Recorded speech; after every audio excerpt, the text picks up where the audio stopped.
what would be the advice to anyone or to your younger self or to the future generation? And not just in public speaking, what does Carmen wants to say to a future generation or to your younger self? What would it be? For me, that's a deep one. That's a great question. Don't give up on yourself and follow what is true to you and trust that gut. And that is what I have done in I would say all aspects of my life. And it has led to success as soon as I listened to that intuition and followed what felt right for me. Not what other people are saying is right for me, what feels right for me. And like going into news, that's a hard path to go down. But it was, and I lived in small markets. I lived in a tiny town and I lived a few of them. But I knew that those were the right steps for me. And I listened to it and I followed it and I followed that passion and that voice that was saying that this is the right way to go. And, you know, it was true, being my true authentic self of listening to that, not hearing other people saying like, this is hard. And, you know, why are you doing this to yourself?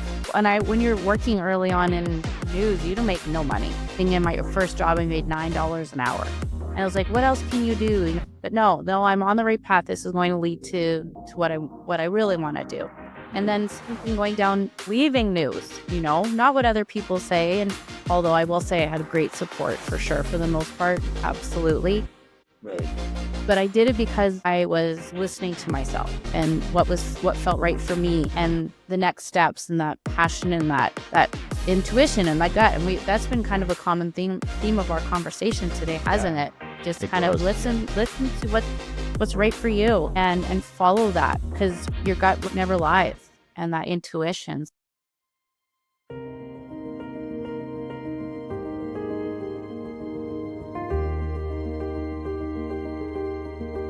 In a world filled with possibilities, one truth stands out. Everyone is a pathfinder in their own journey. Whether it's charting new territories in leadership, embracing the future with technology, or nurturing humanity, pathfinders are everywhere. Pathfinders, a platform built for everyone. We believe in the power of connection, the spark of curiosity, and the potential to inspire. Here we bring people together, not just as professionals, but as dreamers, thinkers, and change makers. Through engaging podcasts, thought-provoking digital conferences, and dynamic audio roundtables, and many more, we create spaces for meaningful conversations. We celebrate those who seek to understand, innovate, and lead. People like you.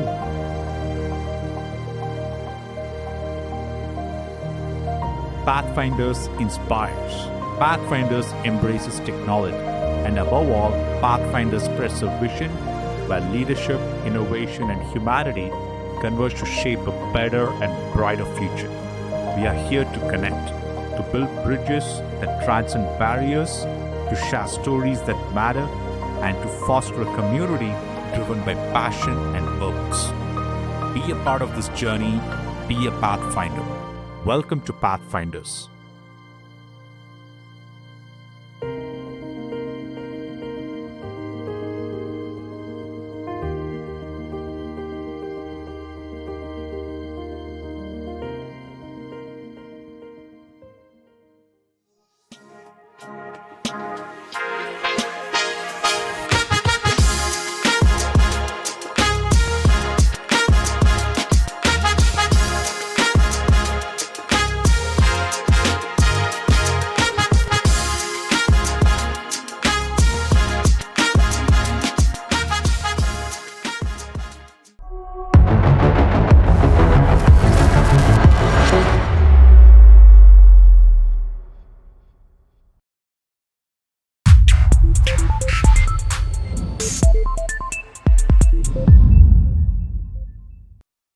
Hey everyone, welcome to Pathfinders. We are thrilled to welcome to the show an extraordinary individual whose journey from the anchor desk to the front lines of public speaking and educating communication like never before and has inspired so many. Carmen Leibel, once a familiar face in the living rooms of Edmonton through her 16-year career at CTV, has transformed her extensive experience into a force for good with Project 5. During her tenure at CTV, not only has she mastered the art of broadcasting as an anchor, reporter, producer, writer, and video journalist, but she's also channeled her talents into empowering others to find their voice. Carmen is the visionary behind Project 5, a thoughtful initiative that teaches kids, teens, and adults the crucial life skill of speaking confidently in public. Her work extends beyond classrooms and into the heart of the community, hosting and emceeing for numerous charitable organizations, from Louis Hall Hospital to Autism Speaks and many others. With accolades like the Excellence in Media Award from the University of Alberta, where she once honed media relations skills. Carmen stands out not only as an educator, but as a community pillar. Let's dive into her story today, exploring how she's shaping the next generation of communicators, all while continuing to serve and uplift her community. Carmen Leibel, it's an absolute honor to have you with us today.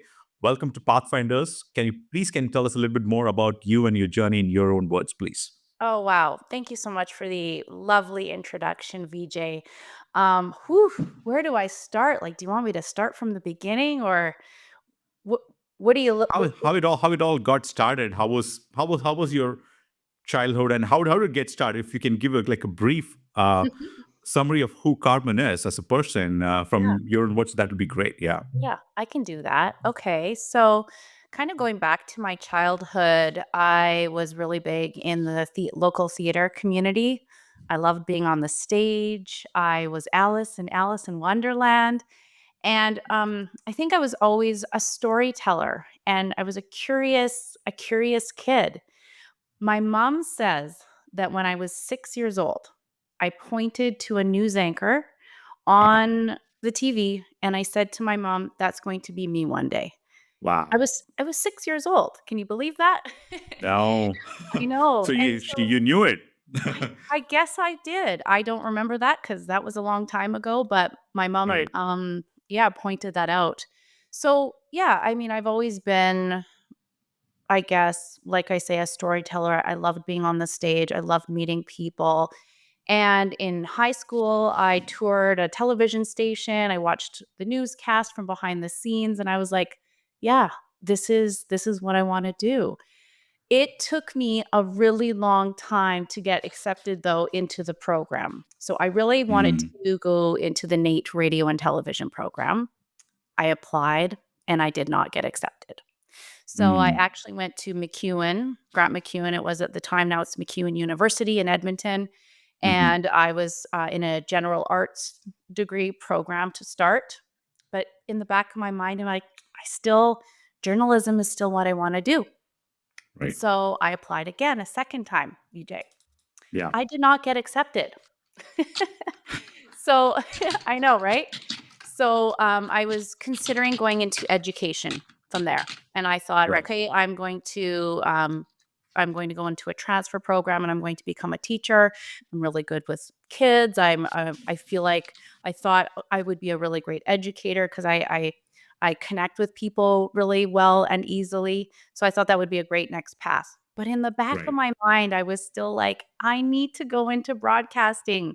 So I went and I met with the program head at NATE. His name was Patrick Galanza at the time, and that he's actually still there. Mm. And I knocked on the door and I was like, how do I get accepted into this program? Like, what's happening here? I had a recommendation letter from someone in the industry. I was pretty tenacious and I was pretty relentless, I guess might be the word. And the reason why it's so difficult to get into that program is depending on the semester, they either accept 12 students or they Right. accept 18 students. It's a really small program depending on the semester, which I one, see. right? And then third time's a charm. By the third time, I did get accepted into the broadcast There you journalism go. program. Yes. Phew. So Yeah. message out there for everyone, don't give up. Don't give up on Yeah. your dreams, that's for sure.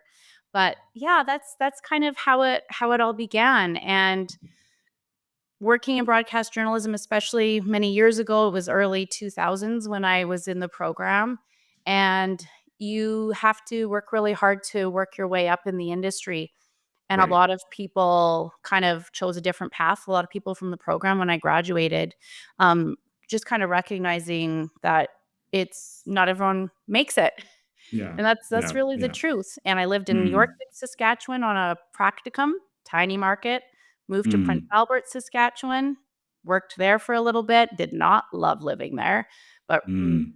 made some great connections, made my mistakes in a smaller market for sure, and then bugged Right. the news director in Edmonton to get hired, like, kept bugging the news director and finally got Got it. hired. Yeah. What would you say? What was that like pivotal moment, Carmen? Like that? Okay, broadcasting is the way to go. You had the dream as a child. I can imagine from your story. Like, what is that pivotal moment? Okay, this is the way I'm going. What like when you were growing up, when you were a teenager, like when you were like young adults? Was there a pivotal moment that like shaped and like here's a concrete? Oh, here's where I'm headed. Was that? Did you ever come through a situation like that? I wish there was a pivotal moment to kind of look back upon. All I can say was my gut instinct was screaming at me that this is what you need to be doing. It was Mm. like a feeling of this, that's where I need to be. Even when Got I it. was going in a different direction at McEwen and Mhm. looking into a transfer program into education, I think I would have been a great teacher. Look at me, I'm Right. working in schools right now. But as I was kind of going in different directions, I've always been really one to listen to my gut instincts and what is my intuition telling me. And Right. truthfully, that is what has been guiding me. Even now on my entrepreneurial journey, my gut instinct was telling me when I was working in the newsroom that I was done and that it was time Got for it. this new path. It was screaming at me. And Got so it. I think that was just the same thing of I knew that that was my path and I needed to work, Mm. but it wasn't going to come easily. And that's the Yeah. truth with many things. Yeah. Yeah. I no, I cannot agree with you more. I mean, when your mind speaks and there's intuition, but somehow Mhm. I think your mind and like it tells you like where you want to head, right? It's always happening, it's always thinking, and it kind of guides you in a direction that you always wanted to go. Yeah. And I think that's what people call different things. Listen to your heart and so many other things, and that speaks to I think your passion and the energy and how what you can give out of like your time, right? I think that's what it speaks to. Looks like. Mhm. Uh, yeah, Yeah. and then can you speak us to from a studio room perspective in terms of like how was that experience? You spent like quite a bit of time. 16 years is a long time. Mhm. How was it? Which was the part that you always loved? Was it like being in front of the camera, writing, videography? What was the how was that whole experience together? Yeah, I would say for most of my 16 years, I felt like I was living my dream job Mm, so frequently. And don't get me wrong, there are so many challenges that come with that job. Obviously, a lot of stress, a lot of mistakes, a lot of quick thinking, quick writing, live. But my favorite part, and a lot of people think that my favorite part of my time in the newsroom was being a news anchor. That was great. mm, Trust me, loved it. And that was right. my dream job at the end was to become a news anchor, and I did that for about a total of 7 years. But my Mm, favorite role in the newsroom, for sure, was being a health reporter. I was in charge of 4 minutes of health content news, which doesn't sound like very long, but in TV time, it's a long time. And mm, I loved that role. It had my mm, heart, and I just got to meet the most inspirational people. I got to share their stories.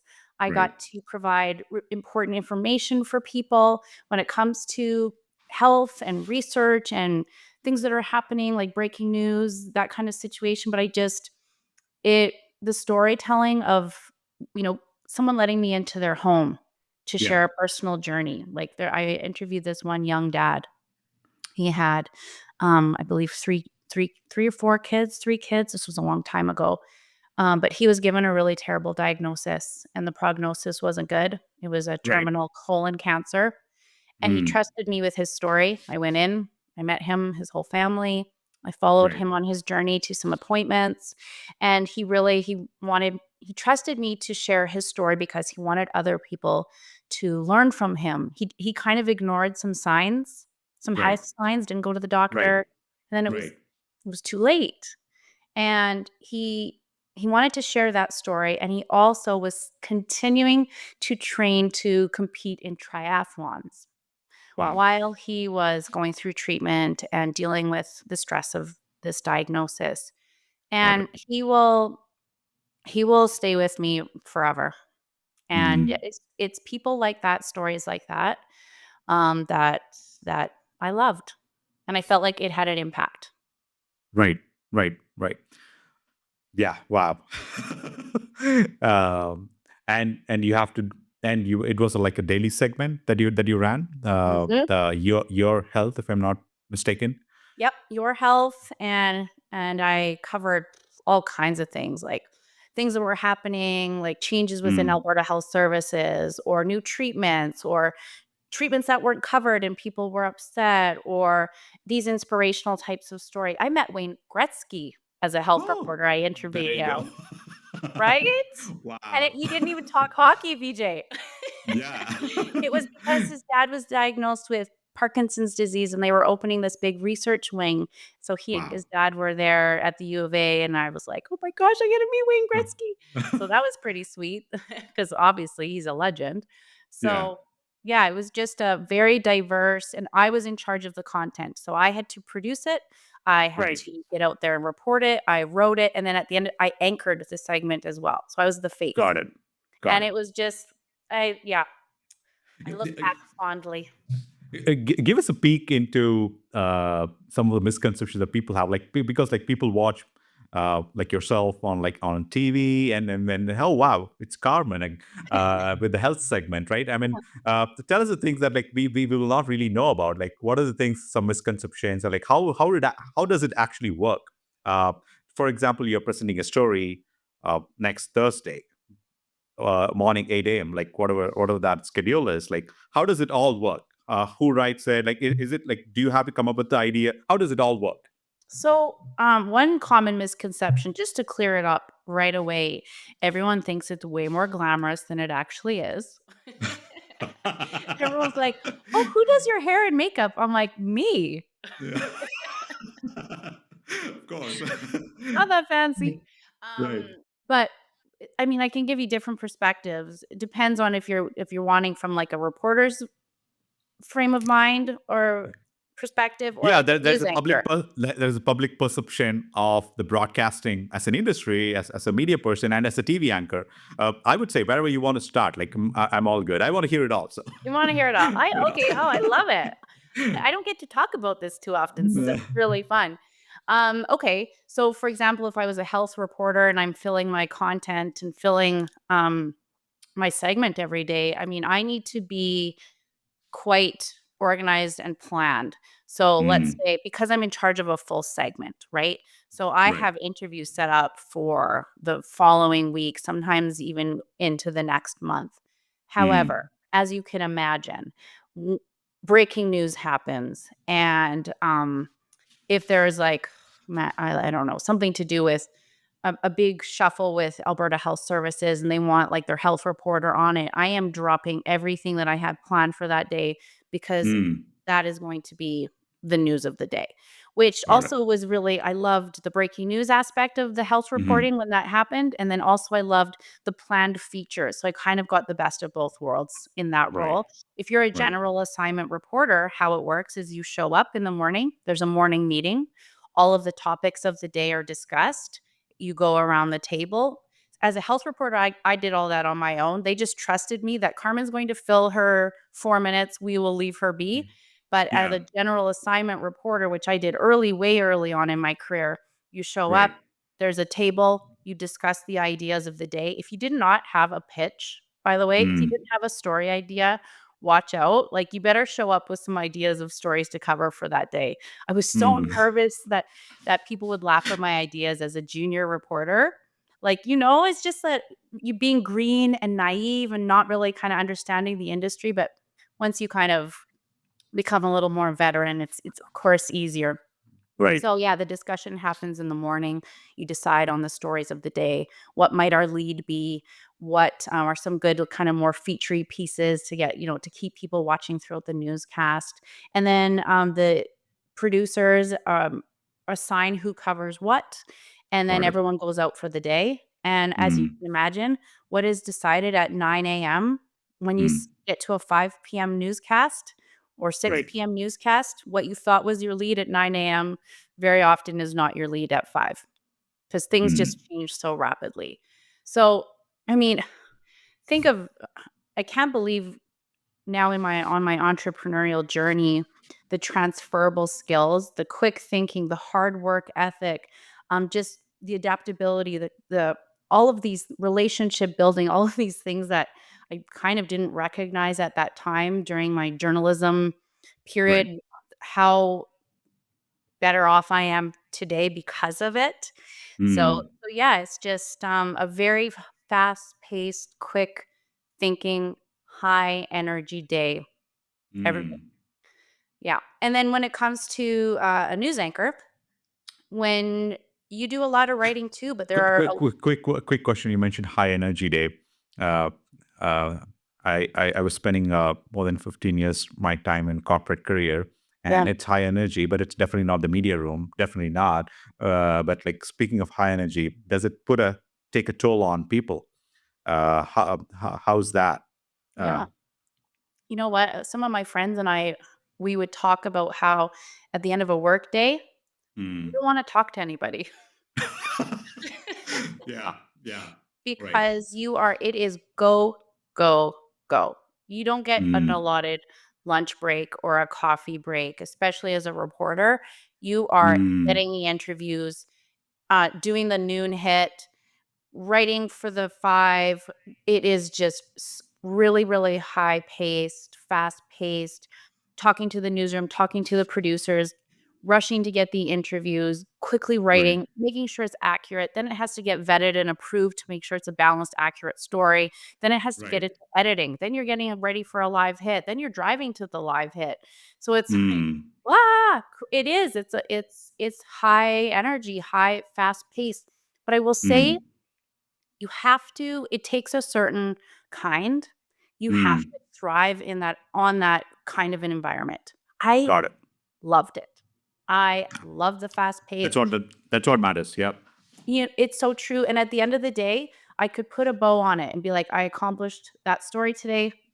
You don't need to think about it in the evening because your story is done or your Right. segment is done or your newscast is over.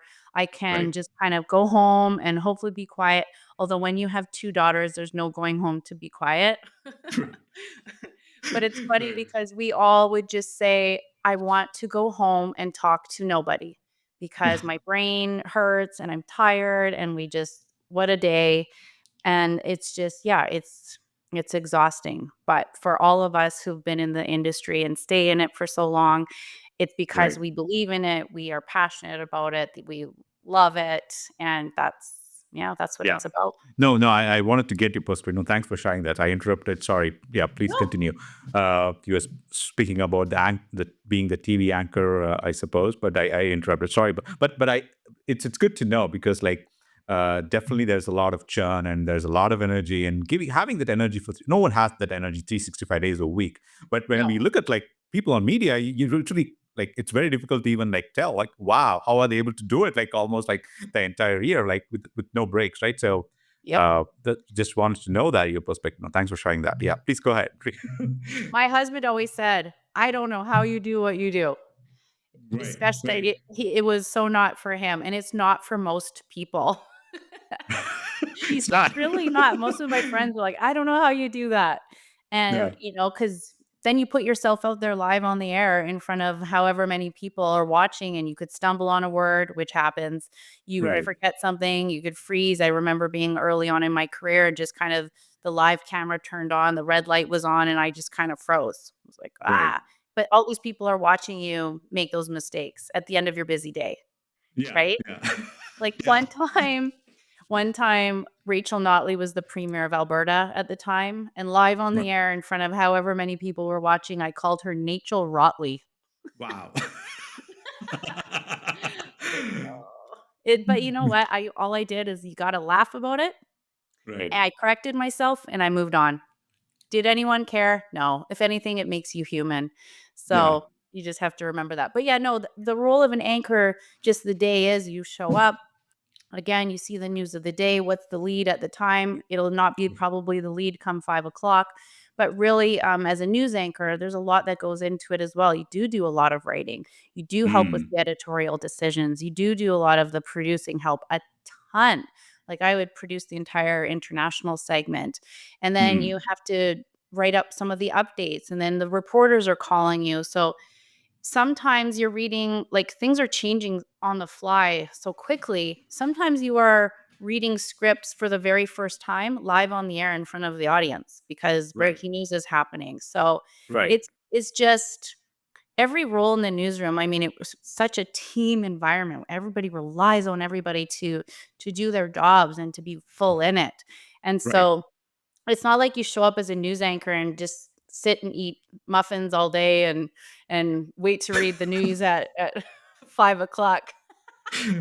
Common misconception. News anchors are full in it as producers and writers and making editorial decisions, and it's quick decision making and fast paced and all of the things that we journalists really thrive on.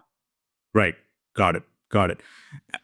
So you've had a long career there, and at one point you decided, as much as you cherished it, and life was happening. I'm sure, like personally, also your family was growing and whatnot, and something came to your mind to, okay, no, I have to go and help out people.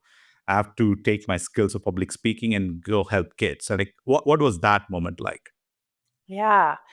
I'll never forget my husband and 2 daughters and I, we were driving to the mountains, Mm. and this was during the pandemic, and I was saying to my husband, I'm like, "I'm worried about tomorrow's leaders because of the social isolation with the pandemic and the lack of Mm. communication skills that I was noticing." My daughters were in grades 3 and 6 at the Very time true. during the pandemic, and they were at home doing their online learning. And I'm like, "Whoa." I was just seeing what was happening in households around the world. And Yeah. I thought, "I'm worried. I'm concerned about our kids and our future." And I was like, "I feel like I can help. And I feel like I can, use the skills that I have taught myself and been taught throughout my broadcast journalism career as an interviewer, a writer, a quick thinker, a public speaker, an MC, a host. I feel like I can use that and help youth and tomorrow's leaders." And Right. so I that's ki I'll never forget our car ride. And my husband, who is not a huge lover of public speaking, he's like, "I coulda used that as a kid. I wish." Right. And I was like, "I feel like I'm onto something here with this thought." Right. So Right. I met with someone with the city of St. Albert in Alberta here, that's where I live, and I was like, Oh, me too. "Pardon me?" Yeah, I live in Alberta too. So Oh, yeah, St. yeah, Albert. south of Edmonton. Yeah, yeah, Oh, okay, yes. yeah, yeah. Sorry, go And ahead. I was speaking with someone with the city of St. Albert, and I was like, I feel like I can pass on my skills. Like, what Mm. could I do? And they're like, "Why don't you run an evening class through the city?" And I was like, "That's amazing. Thank you for the opportunity to give this a try." So there was this evening class that was put up on the City of St. Albert website. Kids Mm. ages 10 to 13. There was no marketing, no promotions, no nothing. I'm still working at CTV, so I'm not going to be out there like putting it out there. But before Right. I knew it, this class was full with a wait list. Wow. And the city, they called me and they're like, "What are you doing for your marketing?" And I'm like, "Oh, I haven't told anybody because I'm Right. not sure." And they're like, "Oh, well, your class is full and there's a wait list." So that was pretty exciting. So I ran this evening class and I was blown away by the reaction, I suppose, from the kids, just how Mm. much they were soaking up the information that I was giving. And it was almost like a Right. light bulbs were going off, like, "You mean you can help me feel more comfortable?" So I was kind of Right. starting to test my ideas. Right. From there, I was thinking about, okay, how can I have a greater impact? Because I rather than just an evening class of however many kids, like I need to bring Right. this to schools. Right. So I started to come up with a program, an idea, and I hired a business coach because I'm like, I don't Mm. know the business side of things. I'm really great with the creative side and like coming up with Right. the ideas. I know what I want to pass along as an Right. educator, but I Right. don't know the business world. So Melanie was instrumental in my journey, big time. But I met with a principal from there because I've been on all Mm. kinds of parent councils from my daughter's schools. Right. And I was like, I met with this one, his name is Les. And I was like, Les, because I knew he wouldn't tell me what I wanted to hear. He would be honest.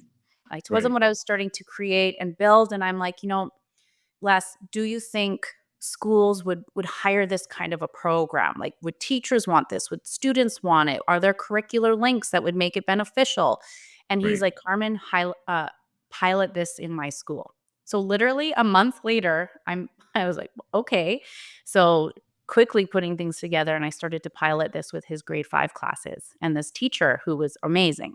And the kids, I learned so much from them. They were eating it up. I was like, this is like, my husband said when I would glow when I talked about this Right. compared to talking about my life in my life in the newsroom at that time. Mm, And then I would just right. beam when I was talking about this new Yeah. business idea. Yeah, you do. And right? Yeah. Like I can see the passion there, and then especially when we're talking about like it's all happening together. I don't know. Has been my experience when you want to do something as crazy as it sounds. The entire world comes together and kind of comes in front of you and helps you. And Yeah. it's amazing, and doesn't expect anything in return. That's like I don't know what that. I don't even know how to describe it. I Have you I am felt it? experiencing that too, and I'm so incredibly everyday grateful for it, and it has surprised me so Yeah. much. But as I was running this in the grade 5 classrooms, then the junior high teacher ran up to me and was like, "Please come and work Mm, with my junior high students. Like nobody wants to speak in front of the class. I don't know how to help them."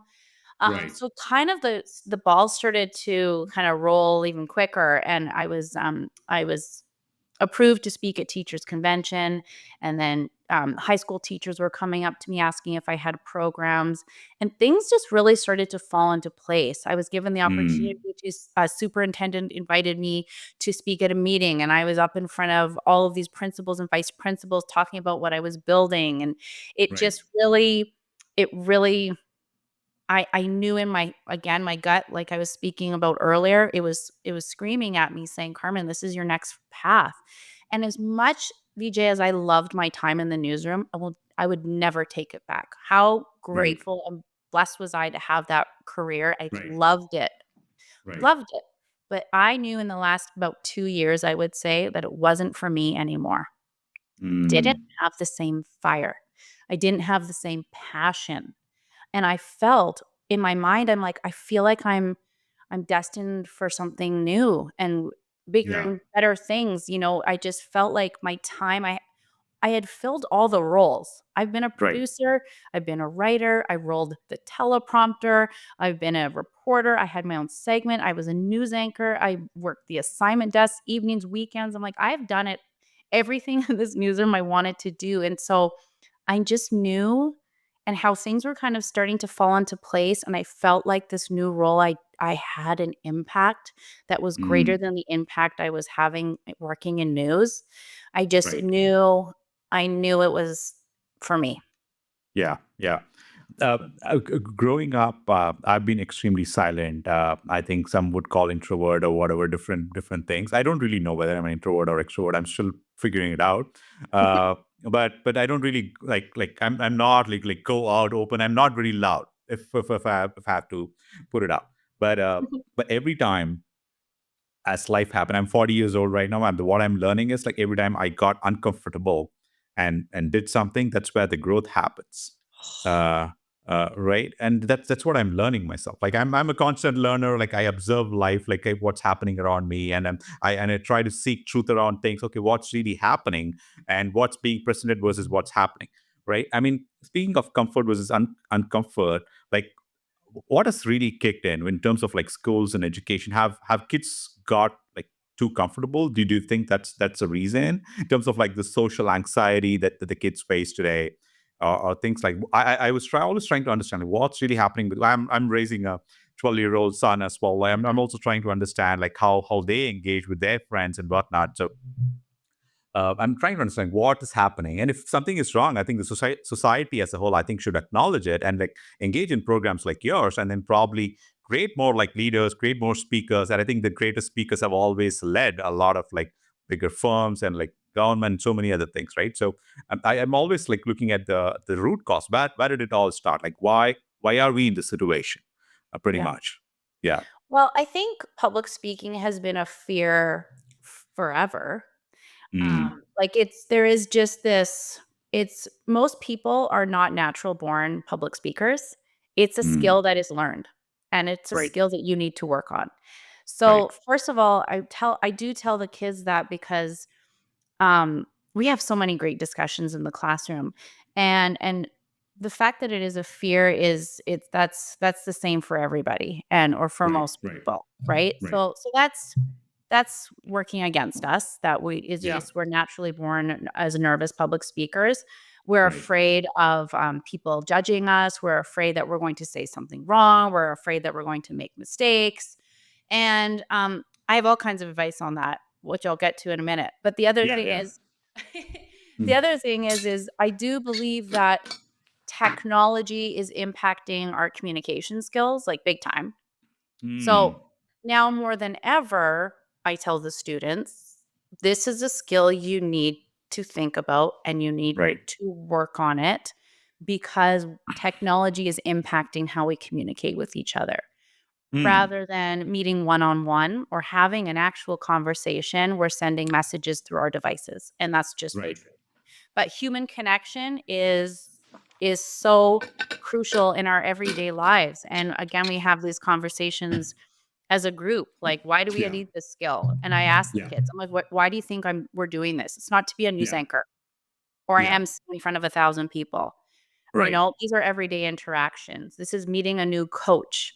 This is, joining a new sports team, giving a presentation, job interviews, raising your hand in class, giving your opinions, sticking up for yourself. And Right. I see all the kids really get it when they're like, okay, this is why Mm. these are everyday communication situations. So I'm not trying to mold these TED talkers, right? Yeah. Hey, if that's what they wanna do, you go. That'd be Yeah. amazing. But Yeah. these are everyday use your voice confidently situations. Like, we work on eye contact, body language, how you Mm. stand, what to do with your hands. Your posture says so much about you. Right. Like, body language, there's this great TED Talk, "Your body language may shape who you are." Dr. Amy Cuddy delivers that TED Talk, and it's the truth. Like, Mm. people your body language tells a story. So we work on all of these things because these communication cues and skills are crucial. And teachers tell me all the time that they don't teach public speaking because they're Right. nervous public speakers themselves. Yeah. You so I asked the class, raise your hand if public speaking or speaking in front of the group makes you feel a little nervous. 95% of the class raises their hand, including the teacher, almost every Right. time. And the teachers Mm. are very honest with their students, and they're like, "I'm really pumped to speak to all of you. Great. Get me at a PD day or at an assembly. Forget it. I don't wanna do that." So, Right. I'm running these classes teaching the kids and also the teachers too. Every time they're like, "I learned so much." But, Yeah. um, yeah, it's a nerve-wracking thing for most people. That's just Right. how we're born. And I also tell the kids, you don't have to be an extrovert to be a great public speaker. Some of the Mm. strongest speakers in the world will say that they are actually introverts. So it's Mm. just practicing and preparing and understanding that the delivery matters. Your words matter in a presentation, how you Right. say it, or Right. what you say matters, but how you say it matters more. Your voice, Mm. body language. So it's just kind of creating this safe space to let everybody, like, make mistakes and have fun and Yeah. learn the skills, and it's I say I have the best job in the world because it's really Yeah. rewarding and so That, much fun. no, I'm sure it does. I want to get into all Project Fire, but at the same time, I mean, something that came to over. I Mhm. was like so conscious of the body language as we were speaking, but at the same time, uh, I've come to a realization, Carmen. You can correct me here. Like, I think regret is not actually failing. I posted it once. That's actually regret is actually not trying. And when Yes. you don't try it, right? That you cannot live with that regret. Oh, I No. wish I tried it, right? So I think that's yeah, I'm on to at least like go try, fail it. Yeah. Uh, because growing up, there's always a pressure to succeed, right? Yeah, failure is not accepted. It's not accepted.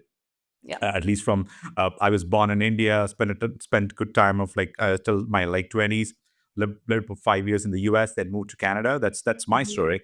And growing up, my parent, my parents were like, okay, there's a constant pressure. You can't succeed. You have to succeed. You have to either be, you can. There are only two things. Either you're a doctor, engineer, or you're a failure. That's the only template. I get that's a lot. It puts a lot of pressure in the No society, kidding. right? And then the older I become, I learned that I think failure needs to be embraced. The more you fail, the more you learn. And if you're constantly like doing new things, you'll fail at once. But that's, I think, a path to your form of success. I think everyone's success path is different. This is what I'm realizing myself. 100%. I love there was this quote. It said, "Where your greatest fears live, your greatest growth lies." And it's the Very true. truth. And I tell the students as well, because, and this was some really great, I get a lot of feedback from the kids after. And one of the students, not just one, a couple have said, "I'm so glad you told us that making mistakes are okay. That it's okay to get up there and stumble on your words. That it's okay to get up there and forget a detail. That mistakes are fine and the audience forgets." And it is the truth. We tend to think that we have to get up there and be these flawless, perfect public speakers. I say to the kids, as a news anchor for many years, did I deliver flawless newscasts every time? Obviously not. Did I stumble on words? Yes. Did I make a mistake? For sure. Does anybody remember? No. Did anybody care at the time? As long as it wasn't a factual error where I made a huge, obviously hate journalism. But they were really honestly, and they are every time, and I say this to the adults as well because I run corporate sessions. It doesn't matter. Let's take the pressure off and remind ourselves that you do not need to be flawless at this. Thank you for saying that. Audience, it is the truth. And Thank you for honestly, saying that. yeah, but it's true. Like, It is true. I'm sure I Absolutely stumbled true. on a word in this interview, and do you remember? No. Do I? No. It doesn't No. matter, right? And so No. we have to kind of take that pressure off of ourselves. And the other thing that people say is, "Oh, I'm really worried about people judging me." Here's another truth. For the most part, the room is rooting for you. The room does not want you to get up there and bomb. They actually are excited to see you get up there and tell us something interesting. Nobody's saying like, "Oh, I can't wait. I hope she gets up there and forgets everything." Nobody's saying that. Right. Nobody's saying that, right? Right. So we have to, I'm really encouraging people to flip the thinking on all of this because it's the other way of thinking is not setting us up for success. Yeah. You're making yourself more nervous for no reason. Right. The room wants you to succeed, and mistakes are okay. Yeah. It's all good. Yeah, yeah. I want more people to hear that, especially the kids growing up, who are in their early teens and things like that. I think it's okay. I mean, it's okay to embrace the mistakes and the failures, so that like they can at least try new things, Yeah. right? And unless you try, I think for me, failure has always been the best teacher ever. Yeah. I mean, I can read a 300-page book. It's great, but I think if you try to do something and you fail at it, that's always a lesson you learn from that failure. I think that no other teacher could match that kind of No. an experience, I would say. Speaking of Project 5, I learned that there are some 5 steps that you've actually put together for people to embrace public speaking. Like, can you talk to us or talk to me about some of that, please? Sure. Yeah. So when I was creating this business and this plan and these programs, I wanted it to be advice that people could, like, actionable advice that people could put into play tomorrow. Like, obviously after I run a program, I say to whoever is in the class, "Are you going to be a perfect public speaker by the end of this?" No, but now you have new tools in your toolbox to use, like, right now, literally as soon as you leave this workshop. So I Right. created 5 simple steps so that they were easy to remember, easy to put into play, tangible, like real steps that they could use right away. And so they're just simple: prepare, practice, pace, position, present. We talk about the prepare. It is like, do not wing a speech or a presentation. Prepare a killer opening. Like, we need to hook our audiences in right away. We have a very short attention span as a society. So if we don't hook our audience in right away, you really do risk losing them. Got it. When you're preparing, storytelling is fantastic. As a storyteller myself, I'm really passionate about about the use of that. And anytime you can incorporate stories into your interviews, into your speeches, into your presentations, use stories. Prepare a strong closing. A lot of people tend to forget, and their presentation or their speech lands flat. Just like Right. okay, bye, thanks so much. No, like let's Yeah. leave everyone with something inspirational or a call to action at the end. So that's kind of the Right. first one. Practice is the next one. It surprises me how many people don't practice their presentation or their speech out loud. Like, you're getting up there and you're presenting it out loud. Why are we not practicing it out loud? Right. Just Right. kind of as a news anchor, I would practice reading my scripts out loud to myself in the newsroom all the time.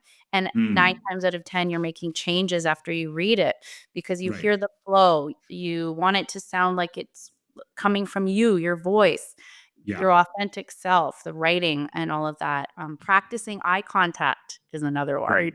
A lot of Right. people have a hard time making eye contact with different Yeah. people in the room, but it Yeah. is an Yeah. incredibly important part of public speaking. Yeah. You're nodding your Yeah, head. Does yeah. that No, no, feel? absolutely. Because like even looking at the camera and the eye contact, you do it really, really well. And like I love. Yeah, I think eye contact is definitely a problem. And yeah, 100%. Yeah, It's nerve-wracking, and so yeah, that's why we practice it, because not just looking at one person in the room, you need to engage with everyone in the yeah, room. You need to look yeah, around and connect with everybody. The room yeah. feels that vibe. It kind of creates this, I have this video that I like to watch, but this collective consciousness where everybody feels engaged with the speaker because the speaker is connecting with everyone in the room. It really is powerful. But I get it. It's a nerve-wracking thing. What if you look at someone and they're not interested in you, right? Yeah, yeah. Good point. Yeah. People ask me that. I had a NATE student, and he was like, or it was a woman who came and spoke with me after I was at an event. And she's like, I'm really nervous because sometimes when I look up and I'm presenting in class, I look at people and some people aren't interested in what it is I have to say. Here's the truth: Mm, you cannot control the room. You cannot yeah. control, you can't if you can't gain everyone's attention, that's not on you. If you look at somebody and they're not interested, look at the person beside them who's smiling at you and who is interested, and all of a sudden you'll get that boost of energy again, right? Right. You can't control that, other people's Right. thought. Right. 100%. So Without a doubt. prepare, practice, the king. Practice. Yeah, Yeah. prepare. I know. I'm taking notes. Prepare, practice. Can you say Oh, that again? good. Yeah. The next one is pace, and then I add in project. It's all things our voices. I tell the groups all the time, and I said this earlier in our chat, that our words definitely matter. What we say matters in a presentation, but how we say it Right. matters more. Right. If you have a soft voice and no one can hear you, or you're talking too fast and no one can understand you, what's the point of being up there, right? You're stumbling on your words because you're talking too fast, you're Right. nervous. So I really do like to help people with proper pacing of their presentations and their speeches, Mm, and comfortable conversational pacing. Mix up the pacing of your voice. Like, you're excited, you could mm, speed it up, slow it down for impact, have those awesome natural pauses that are really impactful. yeah. Some people say, I'm so nervous and I talk too fast. I just want to get it over with. Yeah. But the more you prepare, Yeah. the more you practice, the less nervous you're going to be heading into a speech or a presentation. And when Right. you are less nervous, it's way easier to control the pacing of your voice. So Mm, it's just the prep and the practice is right. huge. And then you start thinking about your voice. And Yeah. also the projection of our voice is really important. So Mm, when I'm delivering a presentation or a speech, and I don't have a microphone, for example, I'm right. really working hard to project my voice. I'm not yelling, but I'm working really hard to project my voice. And there's a difference in projecting your voice to command the room than Right. speaking with your natural volume of your conversational voice. Got it. They're so different. And I provide the example to the room, and everyone can hear it right away. You have to work really hard to project your voice. I put a lot of energy into it. If Right. you were ever, VJ, to have come to the studio when I was a news anchor, we all wore lapel microphones. Mm-hmm. And even though I was wearing a microphone, people would make Yeah. comments and say, I can't believe how much you're still projecting your voice in here. And the reason Mm, is because you have a much more authoritative sound to your voice. more Right. confident sounding when you're projecting rather than just your, comfortable conversational volume. Got it. Right. You command kind of the audience's attention more, Mm. but it's something Yeah. that takes practice, and so I have different kind of games and activities that I work with people so that they can really understand how it feels to project your voice. Next level is kind of talking about diaphragmatic breathing. Yeah. I was working with someone who just delivered a TED Talk, yay, and so proud of her, and a big thing for her was the breathing, and so, we worked on diaphragmatic breathing because she was chest breathing and getting Right. dizzy and having to take too many shallow breaths. When you're a Right. diaphragmatic breather, you can project your voice so much more, and it makes your life so much easier. I don't think about breathing. She asked me, she said, Mm. "When do you breathe in your speeches?" I'm like, "I don't know." Like, I don't plan it. She had to really kinda Yeah. just, like, think about her breathing. So Yeah. so that's I had important. someone speak to me about like, and they were recording a music album or something, and so they spoken for long about like over a minute or two about like deep breathing equipment that they have in studios, and I Mhm. don't know if like so many people are singing a song or giving a presentation or talking, and looks like before they actually produce and put it out, they have to go through the deep breathing process so that like it takes away all the breathing noises. I never knew about it. Like I thought what's recorded is what comes out. Like of course there's edits and whatnot. I never thought there was an equipment to remove that breathing noise. Okay, amazing. Yeah. So we Yeah. have four of them: prepare, practice, pace, and projection. What's the next one? So, the 3rd one is pace and projection. I add a Right. sneak peek. So, the 3rd one, Oh, all about there our you voice. go. The There you 4th go. one is all about our body language. It's position. Mm-hmm. Mm. And, yeah, your body language is crucial. Walking up to the in front of the audience with, that confident posture. Hand Got it. gestures are fantastic. 50% of a first impression is around your body language. So if you walk up Mm. in front, let's say you walk into an interview or you walk on stage as you're about to deliver a speech or walk in front of your class to deliver a presentation, if you're fiddly and hunchy, without saying any words, you've already told your audience a story about you. Got it. Got it. 100%. The Right. other thing is some people think that they need to tame their hands. Hand gestures are awesome for public speaking. They really, really make your presence more commanding. They really help show your confidence. It makes it really interesting for your audience. So, hand gestures, there was a study that was done on the most viewed TED Talks, Right. and a researcher who looks into body language and studies body language, she discovered that the average those big TED Talks, the ones that get the most views, they used an average of 465 hand gestures in their 18-minute talks, Wow. which Wow. is feels excessive to me, No, but I don't know. No one. Yeah, it's a crazy metric. Yeah. it is a crazy metric, but it's Yeah. what it says to me is there's power. And these are just small gestures where you're using one. Like if you're saying Right. like I have two ideas and I'm going to tell you the first one, that there's a few already. You know? Right. So it's just even small gestures like that. But Right. I just think it's a really interesting fact and study, and I love to talk with the students about it because they don't know, obviously, right? And so we work Right. on those kinds of things because your body language is a really big part of your presentation and your speech. Again, what you say matters, how you say it matters more. So you have to show Right. everybody with your body. And then the Mm. last one is present. And right before you present, it's a mental step. Got it. Very often, we give ourselves negative self-talk before a Mm. speech, a presentation, before Why we is walk that? out. Be Yeah, because it's so we're true. nervous and we're Yeah. afraid of judgment and we don't wanna make a mistake and we want to be flawless. But Yeah. what were you Yeah. gonna say? No. I was thinking I think there has to be a mechanism to tell our brain to shut up. Shut up. I'm going to be okay. I mean, like to give that energy boost, right? I mean, like I felt that I was sharing with you while we were sharing it. I was not nervous about our conversation at all. No, but I wanted that introduction to be proper because like it's your introduction, right? So it's very true. Yeah. Please share That's more. Yeah. no, but you and everyone feels that. And I used to as well until I flipped the thinking And then the power of that change made all the difference. I was in my early 20s, I think, and I was about to deliver my grandma's eulogy. And I was so nervous. And my grandma was a stickler for grammar, and I wanted to get all of everything right, and I didn't want to say anything wrong. And so instead of like sitting there thinking of all the things that could go wrong, this large church full of people, all of these people who meant a lot to me and a lot to my grandma, I actually gave myself a really awesome pep talk. I don't know why I did this. I don't know how this came about, but I took a few minutes to myself and I said, "Okay, I know what I'm saying. I'm passionate about I kind of like closed my eyes and I was just like, Grandma, this is for you. I'm going to do my best."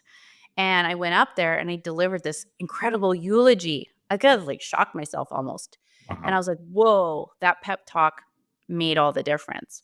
And so now what I do, like, let's say I'm about to MC an event and there's 1,000 people waiting for me in the audience. Yeah, I get nervous too because I'm human. We all get these. It'd be weird if you didn't get nervous because those nerves mean a lot. It means that it's important to you and you want to do a good job.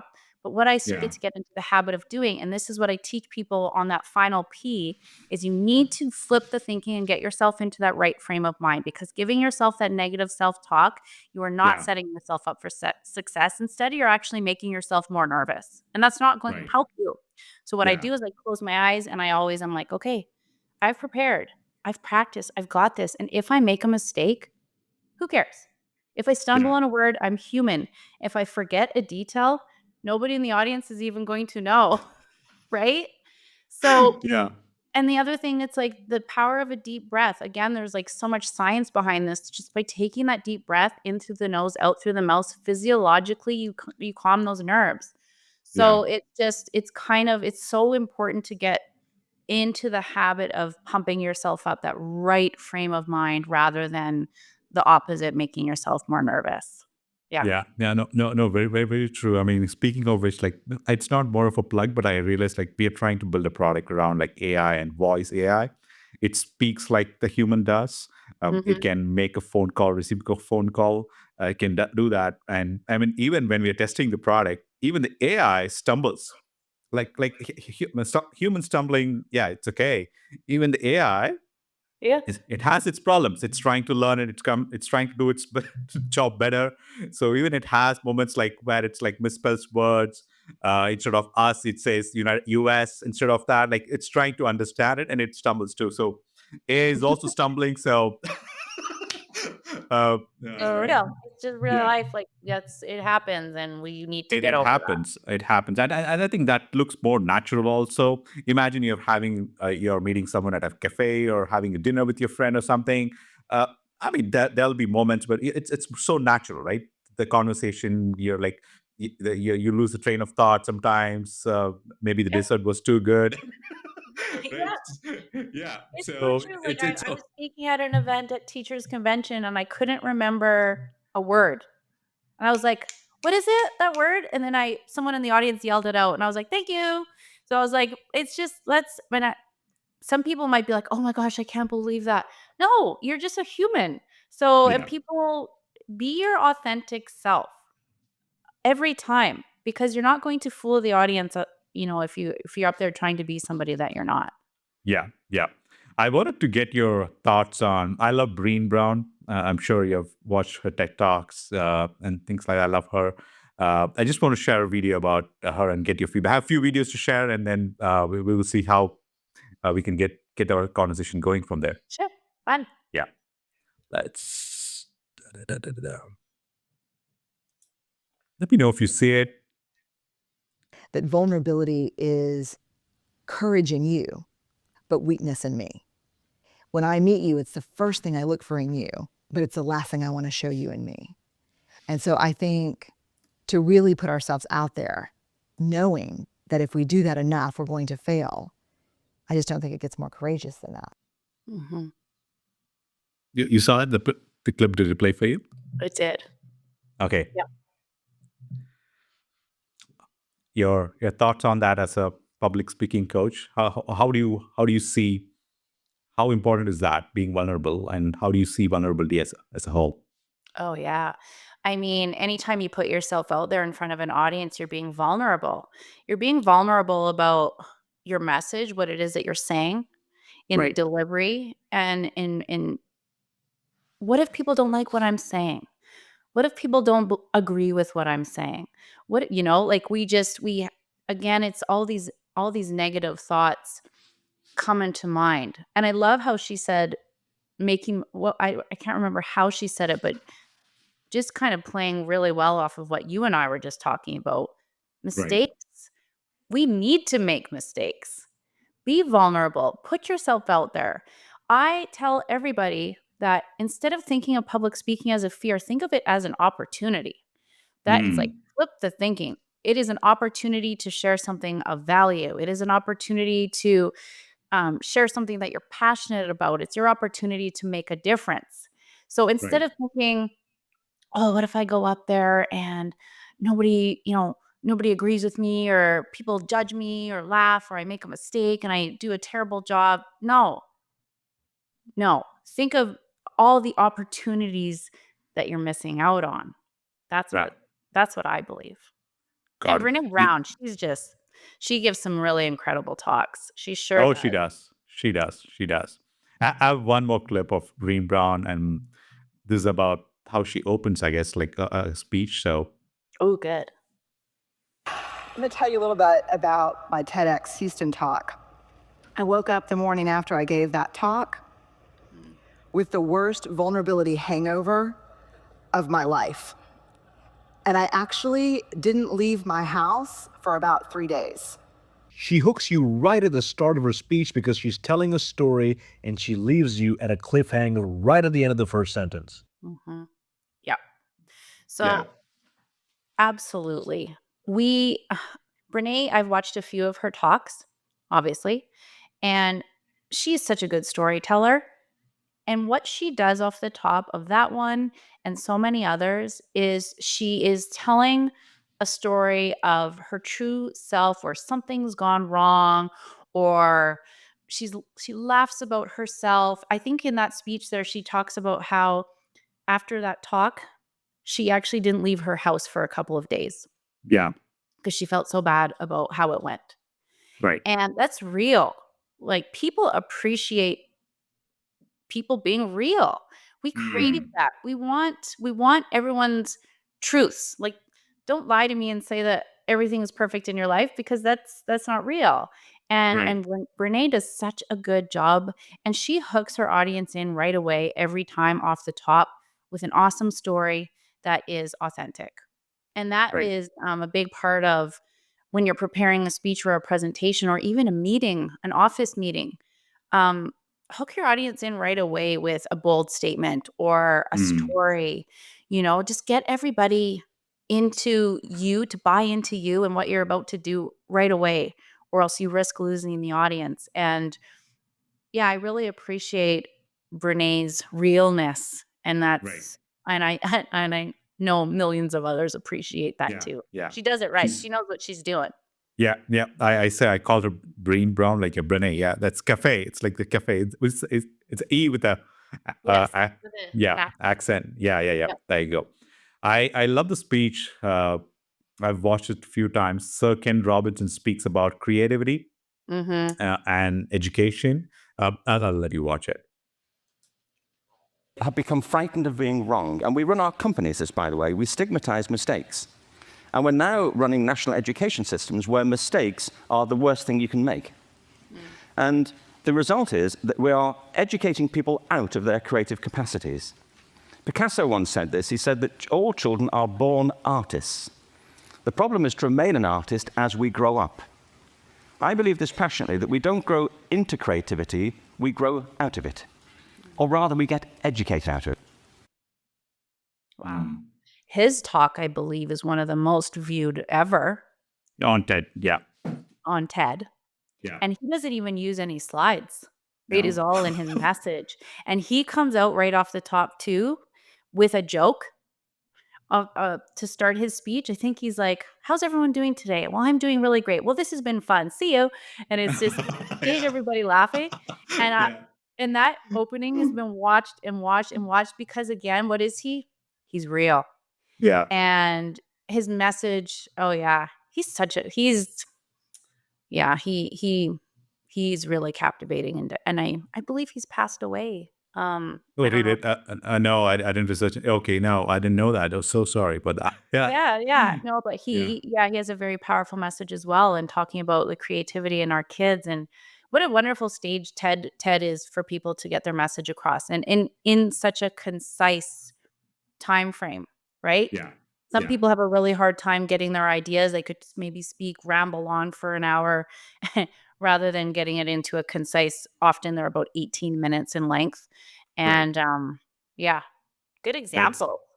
No, oh, thanks. I think one thing I like about, especially about podcasting, is like I think when I started realizing that, like I was my prior life was more about like in the cubicle, in the desk, pretty much in the glass building, doing the job, the corporate job from the tech world. That's what I was used to. Then when I was in the business world, I have to go out, meet people, have coffee with them, do the networking, which I was not used to at all. Like then at one point I realized, oh, this is so limiting because I can only meet people in Edmonton or Calgary or like in the area, right? So that would what if I wanted to talk to someone in Sydney or someone in Hong Kong or like someone in Paris, right? So then I thought, okay, fine. Then I was already a active listener of podcasts to so many podcasters out there, and I think I was trying to understand why does it make sense because like when TikTok came in, people said like, I think the attention span is gone. Now it is, I don't know if it's 5 seconds. I've never used TikTok, but like it's a short clips, right? Mhm. Uh, now the attention span is less than 5 seconds. No one is going to watch any long form content ever. And suddenly there were 3 hour podcasts, 2 hour podcasts happening all around the globe, and people were watching it. And I was watching it too. Yep.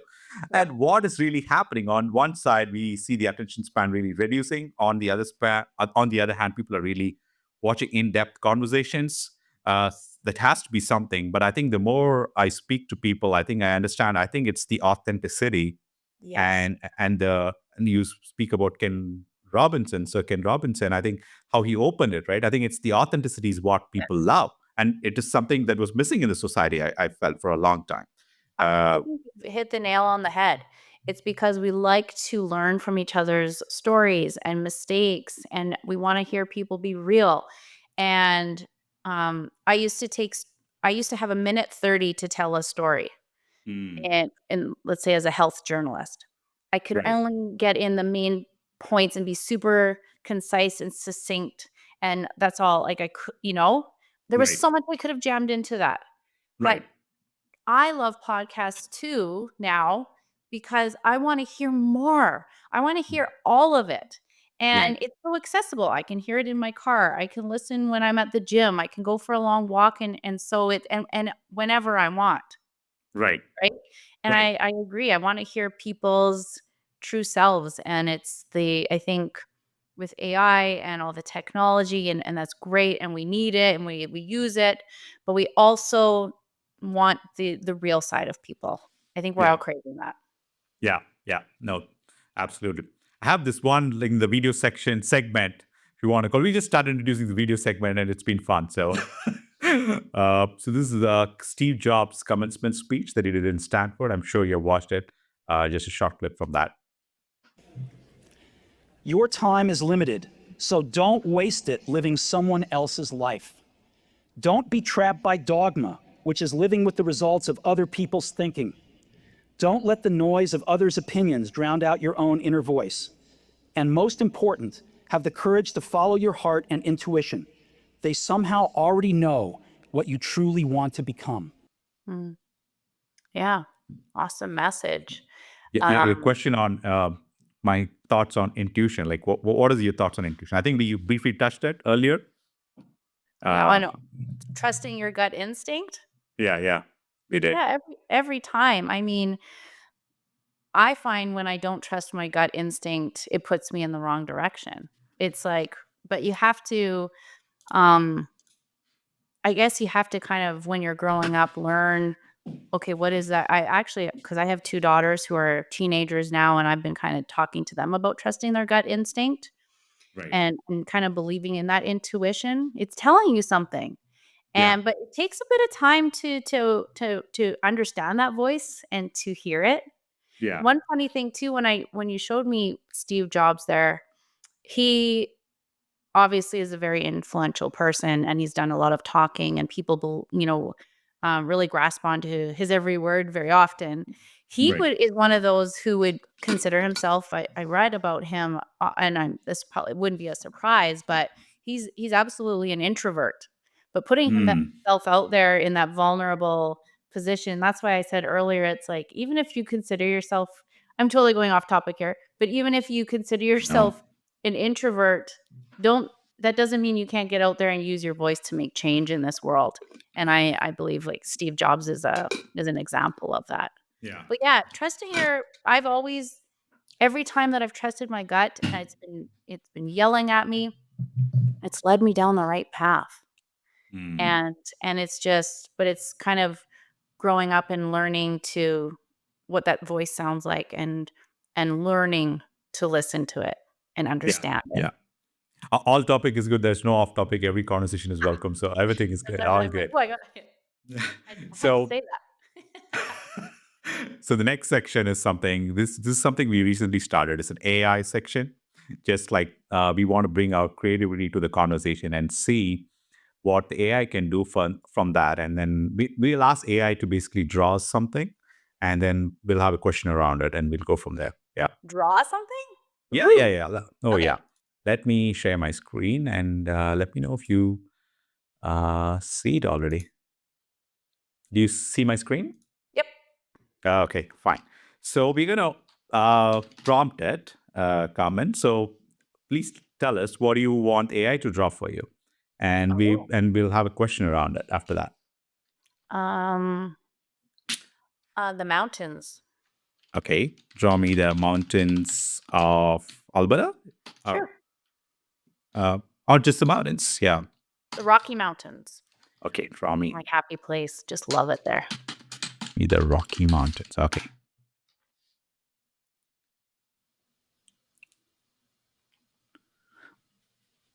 It's thinking, I guess. Okay, yeah, it's coming up with 4 different options. So Whoa. yeah, Beautiful. Wow. looking at the mountains, the question that comes to mind is like, how connected and disconnected are we with nature? Because I think the more time we spend with nature, people seem to love it. At least I seem to love it for myself. Uh, how how do you see the current generation connected with nature, and what do you see the effects of like being disconnected with the nature as well? Yeah, I mean, I think the first thing that comes to mind is we have our heads down in society, and with our I mean, I this catches me too. Caught up in our work, caught up on our devices, and instead of looking up and looking around. And for me, the mountains, and this is why I wanted you to draw it, or AI, Yeah. because it represents, I mean, look at the beauty of our province, of our country, but it's a place to go, and for me anyways, and kind of be at peace. I can take a breath of the fresh air and feel calm, and in the stress of this world, or when I was stressed leaving my news world, moving on to taking a leap and becoming an entrepreneur, that's scary.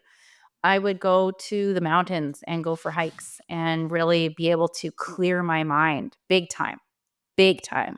And that fresh, it just, I don't know, I don't know about you, when I see the mountains instantly, I feel this like less, I feel more calm, less stress. But in our Yeah. world today, we all have a lot of pressure and a lot of stress and a lot of responsibilities, and we keep our head down, and we're in it. And our kids Yeah. too, they have school and responsibilities and activities and exams and stress, and we need to take the time and be in nature, not with our heads down, or and I could be guilty of this too. I'm so busy taking pictures sometimes of all the beauty that I'm not seeing it through my own eyes. Yeah. It's so it's stop taking so many pictures. But it's just, I think we need to look up. We need to look up more. Yeah. No, I love the Rocky Mountains as well. Anytime we even get a chance, like we just go to Jasper, go to Banff. Like yeah, we keep exploring the area more and more. The other time, I think we went to Fernie in BC. That Mm, was beautiful as well. gorgeous We there. we keep exploring. Yeah, anything it's like mountains and water, it gets me. So I'm Me sold too. on it already. Love it. Just Yeah. instantly, like, this stress melts away for some reason, or the busyness. It's like you just feel like, okay, I can put everything on pause for a bit and just be. And it's, yeah. Yeah. Okay. We will draw. Let's do one more. Okay. Okay. What are we drawing next? So Ooh, what are we drawing next? What you pick one. okay. Draw me uh draw me a future where people are happy everywhere. Ooh, Uh yeah, pretty much. Yeah. That's all I want. sure. I like happy people. That's it. Me too. Makes me happy. Yeah. I think it took the mountain prompt as well I in was going to drawing say, people. look, Yeah. everyone's in the mountains. Yeah. Interesting. Interesting. Let's open this. Uh Hmm. People are yeah, it's AI, it has its glitches and whatnot, as imperfect it is. It's trying. It's trying. Um, how do you uh, how do you see how do you see happiness and joy? I think these are two different things. Mm-hmm. But the more I understand happiness, I think I have a different perspective on it. I'll share right after you share it. Like, how do you see uh, I happiness might and joy in general? Yeah. Yeah, I mean, that's a big question because there are so many different answers. I mean,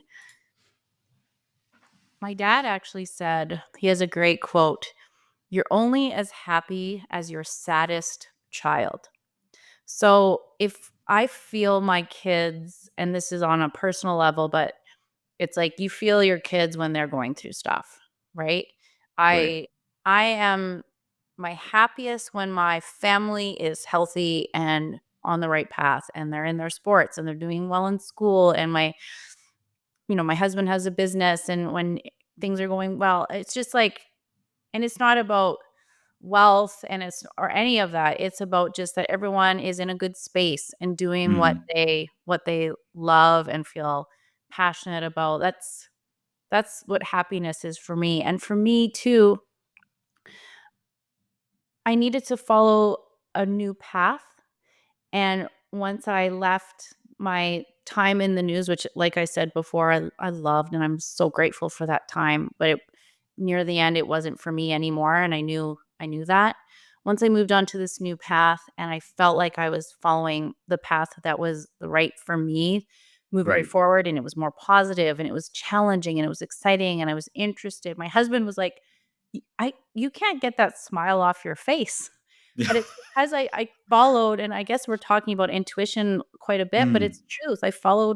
It's true. I followed my gut and I followed that intuition that was like, this is your passion and this is where you need to go. And I was true to myself and listening to that.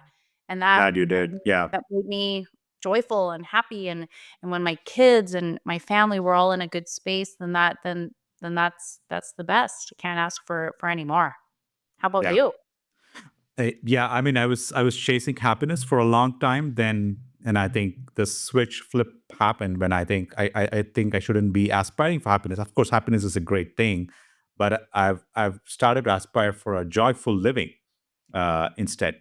Have the joy and like okay, waking up and drinking your coffee. Like have the joy and like hugging your wife. Or like right, have the joy because like there will be like ups and downs in the life. It cannot be Mhm. always happy because like I told someone like I cannot be giggling 24/7. I couldn't uh, even if all the problems were solved. You cannot be smiling, giggling 24/7. It cannot. That doesn't mean I'm unhappy, but I'm joyful. Like I'm Mhm. so joyful doing this podcast, for instance. I'm so joyful. Like so, I think when I'm taking a walk in the treadmill. So I think that was a switch that I've got getting used to, I guess, because I was for a long time I was chasing happiness. Okay, this is the dream job. Okay, got the dream job. I got the salary.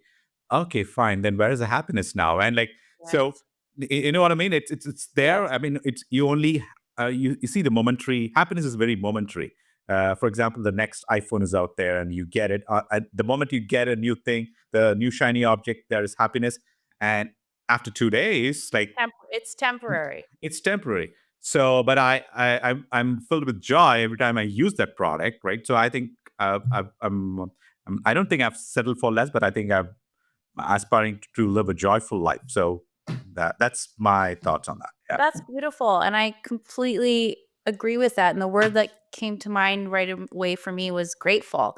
I'm grateful for the little things all the 100%. time. And that is what 100%. brings me happiness and joy. I'm grateful that with my new role, I'm able to go to my daughter's 345 volleyball games because Great. before I wasn't able to do that. Literally, I found every moment, or not every moment, every day I found a moment to be grateful for. And it's like, I'm so grateful that I'm at this 345 volleyball game. Wow, my new path is like, allowing me to do this. And what a simple thing. I'm at a volleyball game, but it wasn't simple to me. Yeah. It's not simple to my daughter. And it just, it made me so happy to be able to have that a part of our lives. And so it's just being grateful and being grateful for the experiences and the opportunities and the mistakes that you learn from. I mean, it's you're right, is kind of how you frame things and view things. Yeah. Yeah.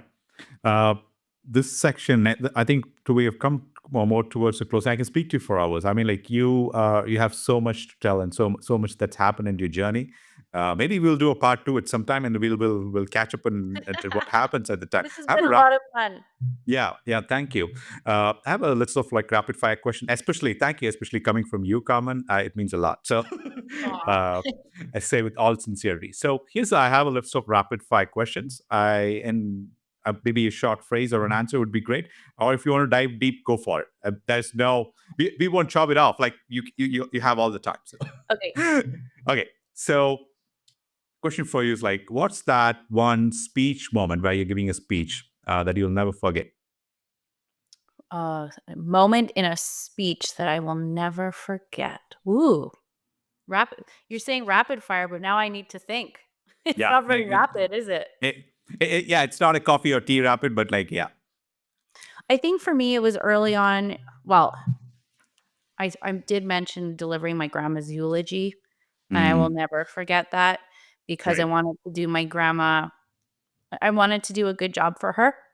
And that was, I will never forget that. And I will also never forget the speech I was asked to deliver when I was given an award at the U of A for excellence in media.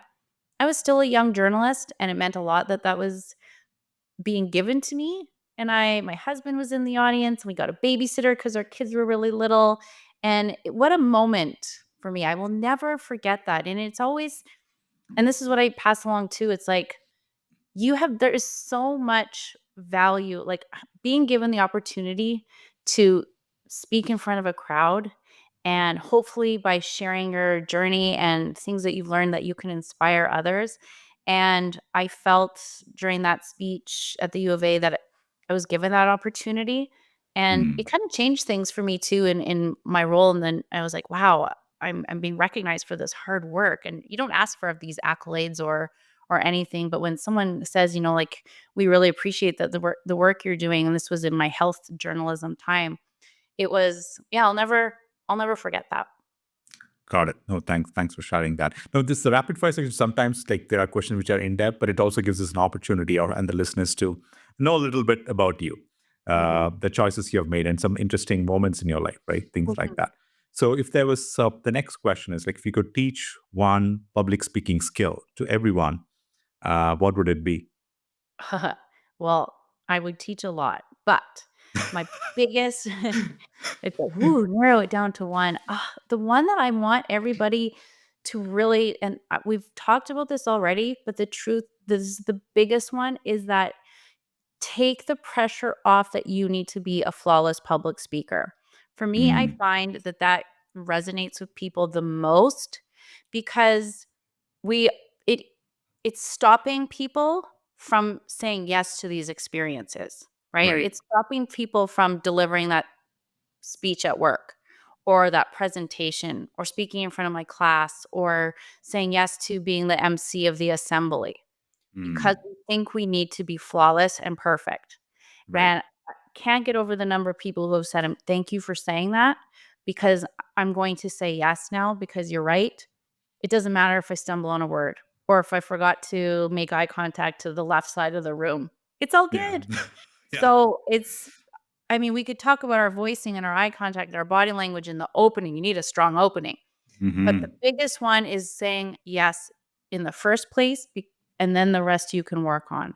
But if you Got it. have such fear that, oh, I got to be perfect and people are going to judge me, like we need to get rid of that. Got it. Got it. What would be uh, the most unexpected lesson that you've learned from your students while you're coaching? Hmm. This happens in every single class, and I don't know if I was expecting it, but every time the shyest student in the room who on Monday is like, "I don't think I can do this. I'm really nervous. No, this isn't for me." And by the way, I don't force anybody to get up there because that's not doing anybody any good by forcing. Right. uh, Encouragement, and they did get a grade on their marks, but I never force people a grade on their speeches, I mean. Right. But the shyest student in the room every time at the end of the week gets up there and delivers a presentation, and it blows us all away. Like, I get goosebumps. I was working with a group of junior high students a couple of months ago, Right. and on the first day, a grade 9 student, her name was Lily, and she was like, "Carmen, I'm not doing this. There's no way I'm doing this." I'm like, "Lily, no one's ever forced. Don't worry, it's all good. Soak up the information. One day it'll click for you." And so we go through the things, and I really, really work hard to make it a fun, safe space where students can get up, make mistakes, and we go throughout the Right. steps as we talked about earlier. And on the Friday is when everyone delivers their mini speech that we craft and whatever. Right. And Lily comes up to me on Thursday Right. and she's like, "Carmen, I'm not going to be there tomorrow," which is her out. If she's not at school on the Friday, that means, "Oh, I don't have to do the presentation." And Yeah. she goes, "I'm not going to be there tomorrow, Carmen. So can I present today?" Mm.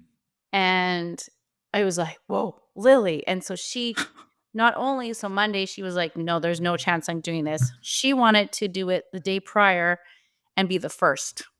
Mm. And the teacher after said, "Carmen, this is exactly the program that students like Lily need."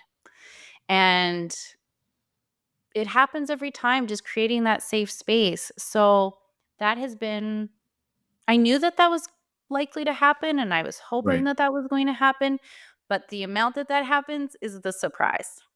Right. Right. And tell us about some, like, one of the any incidents that was either funny or challenging from a speaking engagement or in your media career. Is there any challenging moment or a funny moment that you want to share? Oh, well, I mean, yes, I called the premier Rachel Rotley. Yeah. Yeah. That Yeah. was You did. embarrassing. Yeah. I've also had okay, so the Pope was in Edmonton, Mm. and I was live on the anchor desk. Mm. So I was in the studio, and another anchor and entire team spent the entire day with the Pope coverage. So I wasn't supposed to do any of the Pope coverage. I was going to toss it to them, and they were going to take it away for like 12 minutes, which is long. Right. And they Right. had all the anchor out on the field was going to drive all of that and do the interviews with the reporters out there and introduce all the things with the Pope and the speeches and the stories and all. And I was just going to sit, watch it, and then they would come back to me in the studio when it was time to get to the rest of the news of the day. Right. Literally 30 seconds before we went to air, Mm. I hear my producer say, "We don't have the live camera Mm. for the Pope coverage. You're going to have to do it all." I Mm. was like, Wow. "Okay." So, like, this is where you could totally flop. And I'm usually really pretty cool under pressure, and I can handle, like, quick thinking, but I was like, I was nervous. Mm. And I'm reading, I'd say, 11 minutes of content live on the air for the first time with everybody else. And so, Josh is our weather guy, was in the studio, like with me in the studio doing his stuff on the weather center. And it comes to me and I'm just reading, but it probably wasn't my regular voice because the nerves, I had shallow breathing because I was like, I don't know any of this content and I'm just reading this on the fly. And so the first, like, I'd say 4 minutes, I was really kind of trying to catch my breath and read the content and do it justice and not mess up. And then once I started to get into the groove of, okay, I can do this, I really kind of caught like I was okay and I could breathe. And we were in a story and Josh goes, "Are you okay?" And because he could tell by my breathing. And I was like, I was not supposed to do any of this. And I was nervous. And then I kind of caught my breath and I could continue on and do it. But it was like holy stress on the fly. And maybe people at home thought like, "Oh, Carmen's talking fast," or maybe what's going on with her? I don't know. Maybe honestly, probably no one even noticed. But that is just like things can go wrong, and you are the face of you have to handle it. Yeah. And I did. Yeah. It just took me a couple of minutes to kind of get into it, but I'll never forget that ever. That's amazing and hilarious at the same time. Wow. And great. Really. Great learning experience. Yeah. Yeah. We spoke about so many wonderful people, Brene and Sir Ken Robertson. So many. What's your favorite TED Talk of all time? Oh, her name is Molly. Mm-hmm. And I show this all the time. She's 7 years old. And her talk is called How Every Child Can Thrive by the Age of 5. I believe that's the title. Don't have it brought up here. But I actually show this talk quite often because she is really impactful with her messaging. And she's 7 years old and walks onto this TED Talk stage, a live audience full of adults. And I think 12 million people have watched it now so far. And she walks onto the stage and she goes, "What if I were to tell you that a game of peekaboo could change the world?" Her pacing, her pauses, her bold statement. And she's so cute. You have to watch it. She's so sweet and she does such a good job and she has an impactful message. And I talk to the kids. I'm like, she didn't walk onto the stage and say, "Hi, everybody. My name is Molly. I'm 7. I'm so excited to be here." No, she had this powerful message right off the top. Like literally every person that I only show people the first 50 seconds of that. And everyone's like, "Oh my gosh, I want to watch." I'm like, "You want to watch because Molly's hooked you in. That's why you need a good opening." But I would watch that one. She's awesome. What's the spirit? Do you remember the title again? Molly? How to? If you put in, it's a TED. If you put in, I think it's How Every Child Can Thrive. Yeah. No. It? No. I'm just gonna. We'll search it together. Don't worry about it. Okay. Okay. So Ted, Molly. Molly Wright. There she is. Oh, Molly, right? Okay. Is this the one? This one? Yeah. How Every Child Can Thrive. 5. Yeah, there you go. I'll pin the link in our podcast for sure. Sure. Yeah, that's great. The one. Yeah, maybe I'm so tempted to do the opening. Okay, but I'm not sure you can hear the audio. Yeah, got it. Can you hear the audio? You got the audio? Okay, let's hear it. At least the first 50 seconds. I'm so tempted to hear it. Yeah.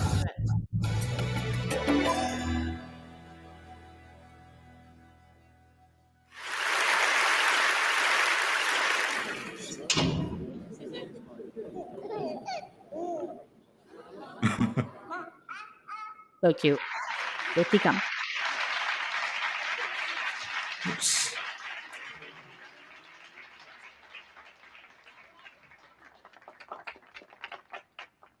What if I was to tell you that a game of peekaboo could change the world? Sounds impossible, right? Well, I'm here today to prove it's not. Hi, I'm Molly, and I'm 7, and this is my little friend Ari. Say hi, Ari. Hi, Ari. That's so sweet and amazing. I have to watch it. You got to watch the whole thing. But just her impactful first few sentences. Then she introduces herself. She introduces the baby. So it really is, it gets us thinking in all so many different directions. It's like she's 7 and she's done this experiment and it involves this baby. And what do you mean? How can change, it's just how can peekaboo change the world? And so she's just, yeah, I love that one. Yeah. Uh, a favorite book or movie of all time that you would recommend to anyone, your friend or anyone watching? Oh, I am like a huge Kindle. I read every night. It just kind of puts me to sleep peacefully. Favorite book? Well, The Kite Runner. I'm not sure if you've ever read that one. That one's a fantastic book. No. I was in Italy, and when you are on a train and you're so into your book because the writing is so incredible, you're not looking out at the beautiful landscape like you should be. That's the side of a good book. Um, there's a really good book too when you're thinking of becoming a public speaker. It's called Talk Like Ted. That's a Talk great like book. that. Talk Like Ted. Awesome. Just really insightful and great, great tips for speech writing and strong presence. And then shows. You like a shows or movie? Any favorite shows or movie? Yeah, I mean, we're always as a family watching different shows and trying to see like different ones on Apple TV. A lot of I love the morning show with Jennifer Aniston and Reese Witherspoon. I don't know if you've ever seen that. It's about like behind the scenes of morning shows like in New York, which is Right. obviously a very like inflated view, but for TV viewers, that one's Yeah. awesome. So fun to Mm. watch. Yeah, I mean, shows, nothing that really like st- Yeah. stands out. It's just like you're gonna laugh at White Lotus. I can't wait for the 3rd season in Thailand. Right. The first season was in Hawaii, riveting. Second Right. season was in Sicily, which I've been to Sicily and it's incredible there. And then the Right. third one coming up is in Thailand. Oof. Good. No, thanks for sharing that. Uh, what is that one morning routine Carmen has to do it? Like I need to have my morning coffee or my morning tea. What is that one thing that you ought to do it like every day? Definitely, I get up and have to have a coffee. Like Coffee. almost Got it. like don't talk to me until I'm up. And Yeah. my oldest daughter is like me in this regard. Right. I need a moment to like just collect myself. I Right. need a I need a nice cup of coffee. Now I am ready to like what's going on for the day. Now I can have a conversation with you. And Yeah. I'm really, really big on like checklists. I Mm. need like I need like my to-do lists just to keep, especially like now being a business owner and having like so much on my plate in terms of like the different aspects of the business and things that are going on. Like I need to ensure like that in the morning I have like my to do, and it's just yeah, pretty Mm. routine, I would say. What about for you? Morning, I am a coffee person. I used to drink more coffees, but like my mornings, I need to have my coffee. Like I think it's, I've tried. It was fun. Like I was tried. Okay, you're taking too much caffeine in, and you know all the messages that we get on social media, and think, okay, let me get off coffee for a week. And I tried it for I think 3 days, and the withdrawal, my Headache. goodness, like headache. Yeah, I couldn't do it. Like I said, like no, I'm going right back at it. So. Good. Me too. Uh, But then I yeah, have to switch to tea. So then I drink tea in the afternoon because if yeah, I have too much caffeine, like I can't sleep. It does impact me. So I have 2 cups of coffee in the morning yeah. and then I switch to tea. Tea, yeah, good. I try. I also avoid the coffees in the late evening or afternoons. That's true. Yeah, a reminder that I'm getting older. That's all. Me too. It is, I guess. Like It's a fact of life. Carmen, I think this is probably the last question. Uh, and we can keep speaking for hours. I thoroughly enjoyed it. But this is a question, and what I wanted you to. What would be the the advice or to anyone or to your younger self or to the future generation, and not just in public speaking, what would be what is Carmen wants to say to a future generation or to your younger self? What would it be? For me, that's a deep one. That's a great question. Don't give up on yourself and follow what is true to you and trust that gut. And that is what I have done in I would say all aspects of my life. And Mm, it has led to success as soon as I listened to that intuition and followed what felt right for me. Not what other people are saying is right for me, what feels right for me. And like going into news, that's a hard path to go down. But it was, and I lived in small markets. I lived in a tiny town and I lived a few of them. But I knew that those were the right steps for me. And I listened to it and I followed it and I followed that passion and that voice that was saying that this is the right way to go. And, right. it was true, being my true authentic self of listening to that, not hearing other people saying, like, this is hard. And, why are you doing this to yourself? When you're working early on in news, you don't make no money. I think in my first job, I made $9 an hour. And I was like, what else can you do? But no, I'm on the right path. This is going to lead to what I really want to do. And then Mm, same thing going down, leaving news, not what other people say. And although I will say I had great support for sure, for the most part, absolutely. right. But I did it because I was listening to myself and what felt right for me and the next steps and that passion and that intuition and that gut. And that's been kind of a common theme of our conversation today, hasn't Yeah, it? Is just it kind of was. Yeah. listen to what's right for you and follow that, because your gut never lies, and that intuition. So I would say, and I will say that to my daughters as well. Like my one daughter's in grade 11. She has to make a big decision, which she can change her mind too about what she wants Right. to do after school, or yeah, heading into post-secondary. And it's like, you know what? I say to her, and we have these conversations, do what you want to do, not what other people are telling you should do.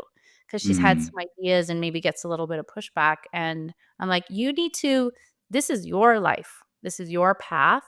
You need to follow, what your gut and your intuition is telling you is your right direction, rather than the noise that might be surrounding you of people saying, no, you should do this, and no, that wouldn't be good for you, and blah, blah, blah.